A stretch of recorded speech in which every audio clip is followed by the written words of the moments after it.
Hello everyone and welcome back to my channel Crypto Dada for all your crypto cavings. আজকের ভিডিওটা করব stream coin নিয়ে। দেখাবো যে প্রজেক্ট কোন পজিশনে আছে, আপনারা কিভাবে এই প্রজেক্টটা থেকে প্রপার প্ল্যানিং করে একটু রিসার্চ করে যদি এক্সিকিউট করতে পারেন ডেফিনেটলি প্রফিটেবল তো হবেন অ্যান্ড লং টার্ম ইনভেস্টমেন্ট হিসেবেও এই টোকেনটা খুবই ভালো। দেরি না করে শুরু করে দিই। ফার্স্টে বলবো যে আমি এপ্রিলের 30 তারিখে এটা নিয়ে একটা ভিডিও আপ দিয়েছিলাম, যে বলছিলাম যে এই প্রজেক্টটা একটা নতুন প্রজেক্ট, এটা কিছু লিমিটেড কোয়ান্টিটিতে আপনারা কিনতে পারেন, এটার পার্টনার্সরা ভালো, এটা টিম মেম্বার্সরা ভালো, অ্যান্ড এটার ফিউচার আমার কাছে ভেরি ভেরি প্রফিটেবল লাগতেছে যদি ক্রিপ্টো মার্কেটটা বেয়ার মার্কেটে না যায়। সো এইটা অনুযায়ী আমি আপনাদেরকে বলছিলাম যে কিছু কিনে ফেলেন, অ্যান্ড যারা কিনছেন তারা দেখছেন যেটা রোড ম্যাপ যা দিছিল যে এরা লঞ্চ করবে 100+ এক্সচেঞ্জে, অ্যান্ড ওটা অনুযায়ী তারা ঠিকই লঞ্চ করছে, বাট লঞ্চের পরে প্রাইসটা কমে যায়। সো সেটা নিয়ে কথা বলবো। সো লঞ্চের পরে দেখতে পাই যখন লিস্টিংগুলো হয় এক্সচেঞ্জে প্রাইসটা কমে যায়। সো এটার কারণটা কি? লিকুইডিটির কারণে দেখা যাচ্ছে যে যখনই কোনো নতুন টোকেন এক্সচেঞ্জে আসে একটা ভলিউম লিকুইডেট করা হয়। সো ওই কারণে কিছু প্রাইস কমে আসে। সেকেন্ড রিজন হচ্ছে যখন প্রাইসটা কমতে থাকে কিছু কিছু কি বলবো উইক হ্যান্ডস যারা হোল্ডার আছে, কিছু কিছু হোল্ডাররা প্যানিক করে সেল করে দেয় যে আল্লাহ এটা মনে হয় চলে গেল, এইখানে মনে হয় রাগপুল হচ্ছে, লঞ্চের সাথে সাথে পড়ে যাচ্ছে। তো তারা করে কি তাদের পুরো হোল্ডিংটা অল্প লস, মানে অল্প লসই তো ভালো লস, সেই হিসাব করে বিক্রি করে দেয়। তো দেখা গেল যে আমি $100 ঢালছিলাম $80 পাচ্ছি, দিয়ে দিলাম। সেইভাবে করে কিন্তু তারা পুরা বের হয়ে আসে। সো এইটা একটা ভালো লস হয়। তারপর মেইন রিজন যদি দেখতে চাই, আমরা দেখব যে আমরা এপ্রিলের 30 তারিখে মার্কেট ক্যাপ আমার কত ছিল। এপ্রিলের 30 তারিখে যেটা এই ক্যান্ডেলে মার্কেটের উপরটাটি দেখি 1.75 ট্রিলিয়ন ছিল আমার মার্কেট ক্যাপ। আজকে হচ্ছে মে 6 তারিখ, আজকে হচ্ছে 1.67। সো আমার দেখা যাচ্ছে যে প্রায় 0.8 ট্রিলিয়ন এক সপ্তাহের মধ্যে গায়েব হয়ে গেছে। এটা কিন্তু কোনো কম অ্যামাউন্ট না। $80 বিলিয়ন ক্রিপ্টো মার্কেট থেকে এক সপ্তাহের মধ্যে উইথড্র করা হয়েছে। সো এরপরে যদি একটা এফেক্ট না আসে তাহলে কিসে আসবে? তারপরও বলবো যে ভয় পাওয়ার কারণ নেই, বিকজ স্ট্রিম কয়েন এখন তার ফ্লোরটা খুঁজতেছে। ফ্লোরটা আমার কাছে কেন জানি মনে হচ্ছে will be around 16 cents, but যদি মার্কেট আরও খারাপ হয় আরও আরও পড়তে পারে। সো এটা একটু দেখাই দিই কিভাবে। এক্সাম্পল দিই আপনাদেরকে শিবা ইনুকে দিয়ে। শিবা ইনুকে যদি দেখেন আপনি, অল টাইম দেখেন, শিবা ইনু যখন ডিসেন্ট্রালাইজ এক্সচেঞ্জে ছিল সে চুপ করে বসেছিল। যখন সে এক্সচেঞ্জে আসে অল্প কিছুক্ষণের জন্য সে একটা অল টাইম হাই থেকে ধাপ করে পড়ে যায়, পড়ে এসে তার ফ্লোরটাকে খুঁজে। এখন ফ্লোরটাও তো ওয়েভ আকারে থাকে, ফ্লোরের এই যে টপ এই যে ডাউন। সো আপনার স্ট্রিম কয়েনের টপটা হতে পারে 20 সেন্টস, এটা হতে পারে 15 সেন্টস, এরকম একটা রেঞ্জের মধ্যে সে থাকবে।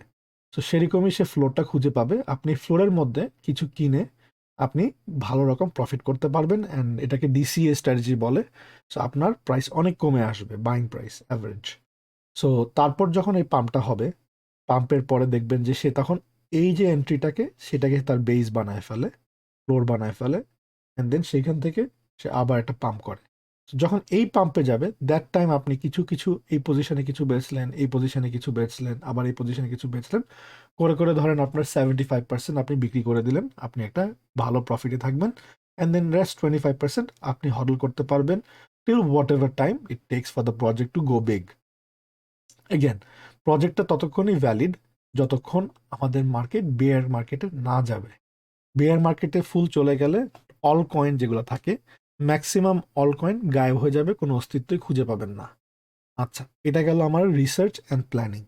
সো আমি আপনাদেরকে দেখাই দিই যে কিভাবে অলরেডি এগুলাকে ইউজ করে আপনি কি করতে পারেন। সো আমি যেটা করছি, আমার এপ্রিল 30 তারিখে $134.5 ঢেলে 150টা টোকেন পাইছিলাম। আমার কস্ট পড়ছিল 90 সেন্টস করে এক একটা কয়েন। সো আমি আজকের রেটে যদি এখন 18 সেন্টে কিনছি, অলরেডি কিন্তু 16 সেন্ট হয়ে গেছে, 18 সেন্টে আমি 150টা কিনছি, আমি 850 টোকেনের মতো পাইছি। আমি দেখলাম যে আমার টোটাল খরচ হয়েছে অ্যারাউন্ড $300, আমি পাইলাম অ্যারাউন্ড 1000 টোকেন। সো আমার পার টোকেনের খরচ 30 সেন্ট। ওকে, সো এখন প্রাইসটা আছে ধরেন অর্ধেকই আসে, 15 সেন্টসে আছে, তারপরও ওয়ারি করার কিছু নাই, এটাকেই ডিসিএ করে বলে। সো আমি কিভাবে দেখেন 90 সেন্টসের জিনিসটাকে কমায় 30 সেন্টসে নিয়ে আসলাম। সো এটা আমাকে একটা ভালো কুশন দিল। সো আমি ফ্লোরে কিনলাম। সো আর কিভাবে কি করতে পারবেন, আপনাদেরকে প্রথমে আরেকটা ভিডিও দিছিলাম, সেকেন্ড ভিডিও অন এসটিএম, যে স্টেকিং ওরা অলরেডি ওপেন করে দিছে। সো আমি আমার ম্যাক্সিমাম টোকেন যখন কিনছিলাম সাথে সাথে স্টেক করে দিছিলাম। ওরা এটা রিওয়ার্ড দিব ওদের গ্যাস টোকেনটা GSTRM হিসেবে 3 মাস পরে, প্রতি মাসে 100 করে ছাড়বে। 3 মাস পরে এটাও আমি ফেরত পাবো। ডেফিনেটলি এই প্রজেক্টটা অনেক অনেক ইউসেজ আছে। এটা জাস্ট দেখতে হবে যে এটা বেয়ার মার্কেটে গেলে সার্ভাইভ করে কিনা।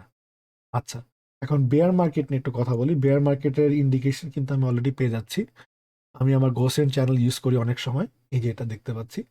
বেয়ার মার্কেটে বলবো কি যে এই যে রেড ব্যান্ড হচ্ছে ব্লাড ইন দ্য স্ট্রিটস। এই সময় যদি আপনারা কিনেন, ডেফিনেটলি একটা পাম্পে আপনারা ভালো প্রফিট করতে পারবেন। যারা এইখানে কিনছে ডেফিনেটলি এই পাম্পটা পাইছে, এখানে যারা কিনছে একটু কম পাইছে, এখানে যারা কিনছে তারা একটু বেশি পাইছে। সেম হিসেবে এইখানে যারা কিনছে তারা এই পাম্পটার জন্য অপেক্ষা করতেছে। বাট এইটা একটা শর্ট ব্লাড হইতে পারে ওয়েভ, অথবা বড় ওয়েভ হয়ে একটা ভালো একটা আশা করা যাচ্ছে। সো এটা 6 মান্থসের মতো একটা রেড ওয়েভ যাইতে পারে। সো এখানে একটা বেয়ার মার্কেট হতে পারে। সো এইটাই আপনাদের একটুখানি মনিটর করতে হবে যে কোন দিকে মার্কেটটা যাচ্ছে। এটা বাই পয়েন্ট হতে পারে যদি অ্যাজ লং অ্যাজ এই লাইনটাকে তারা হোল্ড করতে পারে। যদি 1.43 নিচে আপনার টোটাল মার্কেট ক্যাপটা কমে যায়, তাহলে কিন্তু আপনি দেখবেন যে আপনার সাপোর্ট নাই। এটাও দেখার একটা উপায় আছে, আপনাদেরকে দেখাই দিচ্ছি। যদি এখানে চলে যান, দেখেন এখান পর্যন্ত আপনার ভালো ভলিউম আছে, কিন্তু যখন আপনি 1.4, এই যে 1.35 এর নিচে যাবেন, আপনার কিন্তু ভলিউম নাই বললেই চলে। আপনি ধাপ করে পড়ে আসবেন, অনেকখানি পড়ে যাবেন, অ্যারাউন্ড 1 ট্রিলিয়নের কাছাকাছি। তো ডেফিনেটলি রিস্ক তো আছেই। রিস্ক মেনটেন করতে হবে, দেখতে হবে যে এই সাপোর্টটা ধরতে পারে কিনা। সো সবগুলাই বলে দিলাম, পজিটিভস বেশি। বাট যদি বেয়ার মার্কেটে যায়, এই প্রজেক্টের কোনো অস্তিত্বই থাকবে না। জ্ঞান, এই জন্যই বলি যে কখনো যদি কোনো ইনভেস্টমেন্ট করেন নতুন প্রজেক্টে, নতুন প্রজেক্ট না, এনি অল কয়েন্স, যদি এরকমভাবে ইনভেস্ট করেন 100% পুরাটাই গায়েব হওয়ার চান্স থাকে। অল কয়েন্স এর উপর they are not very useful, কাজ আপনি দেখেন Bitcoin dominance is today still all time high, সবসময় হাই থাকবে। বিটকয়েন পড়লে সব পড়ে যায়। সো এটাই হচ্ছে আমার আপডেট। আমি আপনাদেরকে দেখাই দিলাম আমি কি করতেছি। I am still holding, I am buying more, I am still staking. আমি আমার ডিসিএ করে প্রাইসটা কমায় আনতেছি। আপনারা আপনাদের মার্কেট অ্যানালাইসিস করে আপনারা ডিসাইড করতে পারেন কি করতে পারবেন। বাট আমি ডেফিনেটলি বলবো না যে আপনারা এখন লসে আছেন 100%, বিক্রি করে দেন। It would be a mistake in my opinion. Again, this is not a financial advice. আপনারা আপনাদের রিসার্চ করে নেন। কথাগুলো ভালো লাগলে ডেফিনেটলি একটা লাইক কমেন্ট করে জানাবেন। অ্যান্ড আপনাদের সাথে আবার দেখা হবে নেক্সট ভিডিওতে। আল্লাহ হাফেজ।